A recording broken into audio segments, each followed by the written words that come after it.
batela nikombo Yawe Yawe benisa nikombo Yawe Yawe batela nikombo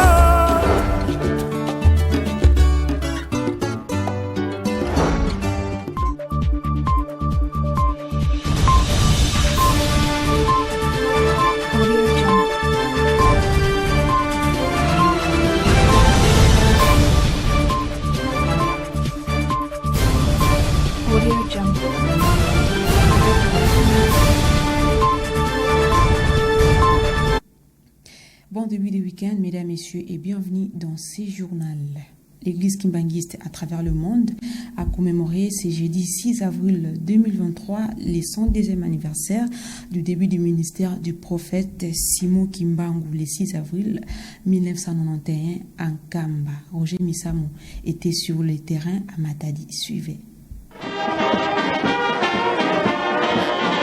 Le 102e anniversaire de l'église kimbanguiste a été célébré au cours d'une cérémonie riche en couleurs ce jeudi 6 avril 2023 dans la ville de Matadi, chef-lieu de la province du Congo central. La journée a débuté par le dévoilement de l'effigie de Papa Simon Kimbangu par le maire de Matadi, Dominique Nkodiambete, au rond-point Simon Kimbangu ex-Coca-Cola dans la commune de Matadi, en présence de plusieurs fidèles kimbanguistes, des autorités politico-administratives, mais aussi des fidèles des églises des Noirs.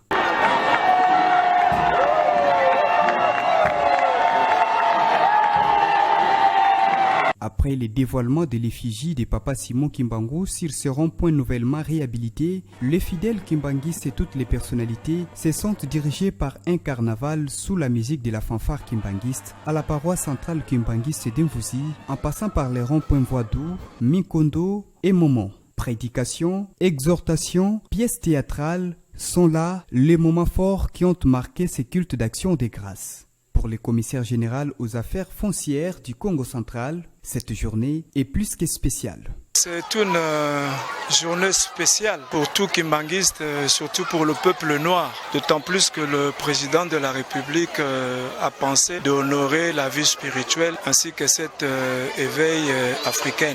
Révérend Capitaine Alfred et Madame Myrfine Vicar, respectivement inspecteur général de l'église kimbanguiste et secrétaire provinciale adjointe de l'association des femmes kimbanguistes Afki Congo central, se sont réjouis de la célébration de cette grande fête, tout en remerciant les chefs de l'État Félix Tshisekedi. Pour tout kimbanguiste, on attendait cet événement.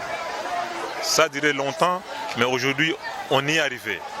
Mais je dirais pour moi, c'est une étape qui est franchie. Papa Simon Kimbangu a tellement souffert avec ses disciples, ou tout ce que nous appelons les délégués kimbanguistes. Nous sommes très ravis parce que le 6 avril n'a été célébré que par les kimbanguistes.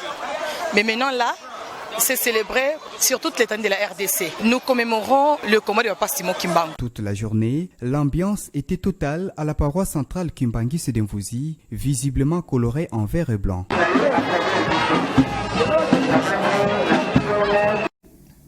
Autre actualité, les regroupements des nationalistes révolutionnaires partis chers à Maître Étienne Tadila Makanda a clôturé en toute beauté les activités du mois de mars dédiées aux droits de la femme le 31 mars 2023 dans la cité de Mbanzangungu, chef-lieu du territoire qui porte le même nom. Suivez Roger Misamo dans cet élément venu de Dienkembo. C'est dans la grande salle Sebesfe, ville haute de Mbanzangungu, chef-lieu du territoire qui porte les mêmes noms, que les regroupements de nationalistes révolutionnaires partis chers à Maître Étienne Tadila Makanda a clôturé en toute beauté le mois de mars, après une série d'activités lancées le 8 mars 2023. À Mbanzangungu, Lufutoto, Kouilungongo, Lukala et Kimpese, les femmes de cette famille politique ont été sensibilisées au cours des conférences-débats sur leurs droits, envie de les défendre, mais aussi au sujet du thème national du 8 mars, édition 2023, éducation numérique égalitaire pour la paix et l'autonomisation des femmes et filles de la RDC. Activité saluée à chaque étape par les membres du regroupement des nationalistes révolutionnaires avec une forte mobilisation populaire.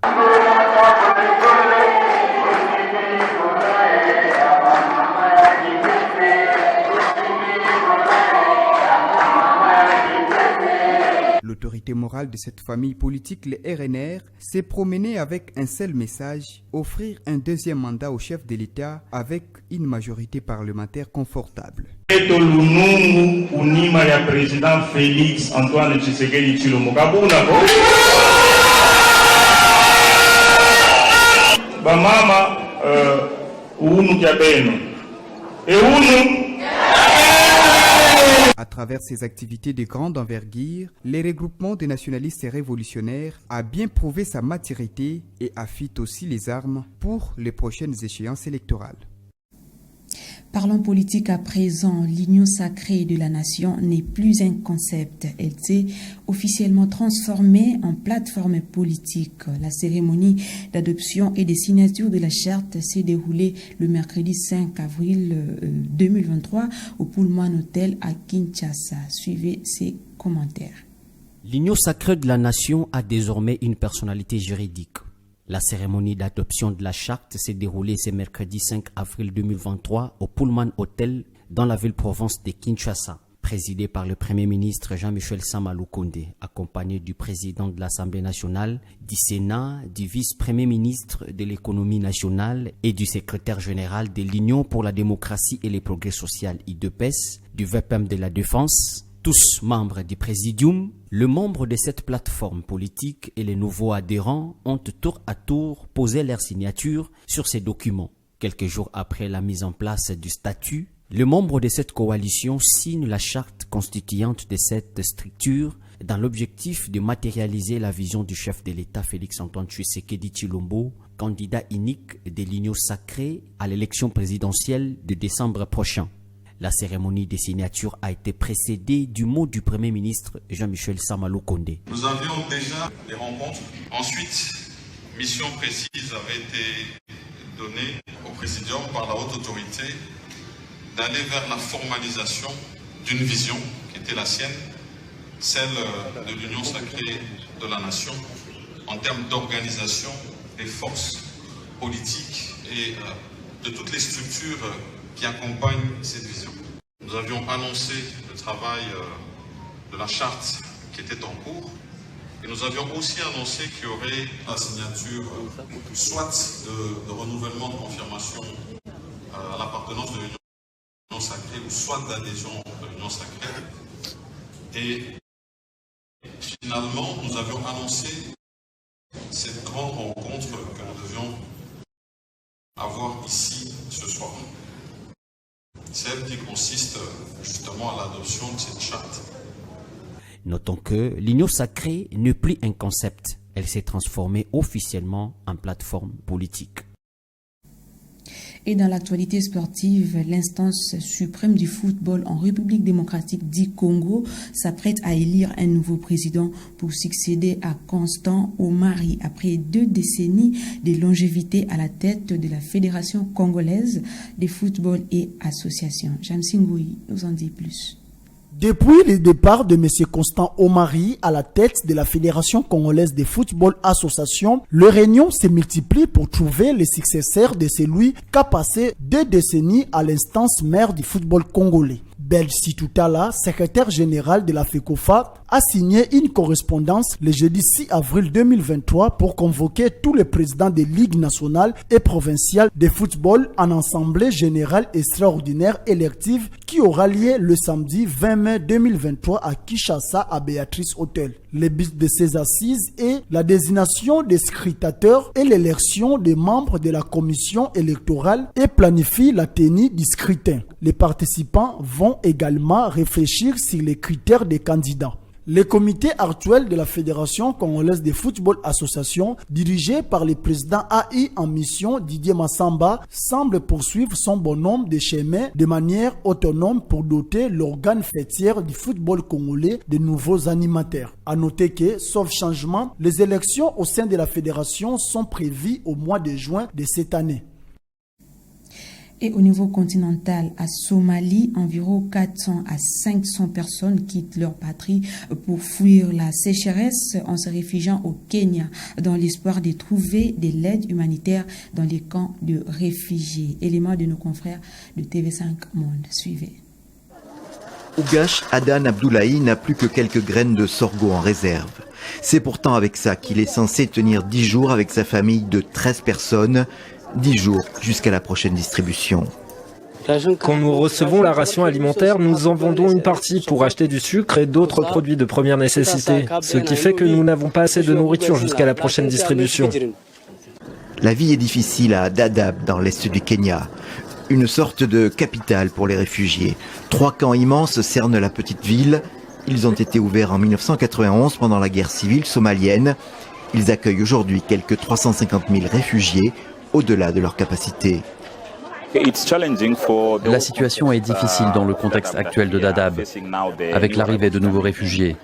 Car comme vous pouvez le voir ici, nous avons cette petite antenne qui est censée répondre aux besoins de la population ici. Nous fournissons également de l'eau, mais ce n'est jamais assez. Nous construisons des latrines, nous en avons installé 101 jusqu'à présent, nous en faisons 50 de plus, mais ce n'est jamais assez. Le Haut-Commissariat pour les réfugiés estime que 400 à 500 personnes, des Somaliens, franchissent chaque jour la frontière. Ils fuient l'insécurité, mais surtout la sécheresse historique qui a éradiqué leur cheptel et leur culture. Mais l'assistance humanitaire peine à suivre. Nous avons 130 000 nouveaux arrivants. Les conditions étant très difficiles, ces nouveaux arrivants s'installent soit chez des amis ou des membres de leur famille dans les camps, soit à la périphérie des camps. Parfois, ils s'installent spontanément dans la périphérie. Nous avons reçu des fonds, mais ils ne suffisent en aucun cas à couvrir tous les besoins de base. Pour faire face à la surpopulation, le Haut-Commissariat aux réfugiés envisage de rouvrir le camp Ifo-2 fermé en 2018. Mais pour cela, il faut 23 millions de dollars. Et pour l'instant, l'ONU n'en a trouvé que 5. Mesdames, Messieurs, c'est la fin de cette session de l'information réalisée avec les concours techniques et rédactionnels de Ma Bannière Télévision. Au revoir et bonne suite des programmes sur votre chaîne.